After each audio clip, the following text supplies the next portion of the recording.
പ്രിയപ്പെട്ടവരെ നമസ്കാരം. പ്രണയം തോന്നാത്ത ഒരാളും ഈ ഭൂമിയിലുണ്ടാകില്ല. അത് പ്രകൃതിദത്തമായി മനുഷ്യന് ലഭിക്കുന്നതാണ്. പ്രണയിക്കുക എന്ന് പറയുന്നത് തന്നെ മനസ്സിന് ഏറ്റവും ഹാപ്പിനെസ് ആയിട്ടുള്ള മൊമെൻ്റാണ്.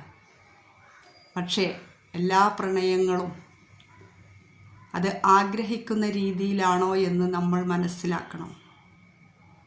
ഒരാൾ നമ്മുടെ ജീവിതത്തിലേക്ക് അവരുടെ ആവശ്യത്തിന് വേണ്ടി പ്രണയം നടിച്ചു വരുമ്പോൾ, ശാരീരികമായിട്ടോ സാമ്പത്തികമായിട്ടോ അവരുടെ ആവശ്യത്തിന് വേണ്ടി പ്രണയം നടിച്ചു വരുമ്പോൾ, അവർ അവരുടെ ആവശ്യം കഴിഞ്ഞാൽ തിരിച്ചു പോകും.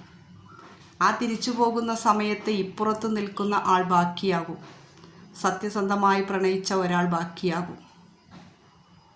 അതുകൊണ്ട് നിങ്ങൾ ആരായാലും പ്രണയത്തിലേർപ്പെടുമ്പോൾ ഒരുപക്ഷെ നമുക്ക് ആ സമയത്ത് അത് മനസ്സിലാകില്ല. മാതാപിതാക്കൾ നമ്മളെ എതിർക്കുമ്പോൾ നമുക്കത് മനസ്സിലാകില്ല.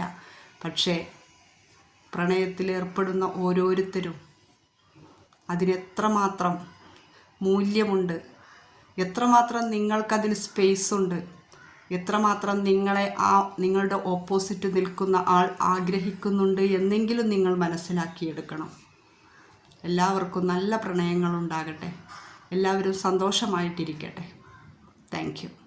ചാനൽ ഇഷ്ടപ്പെടുന്നുണ്ട് എങ്കിൽ നിങ്ങൾ സബ്സ്ക്രൈബ് ചെയ്യണം.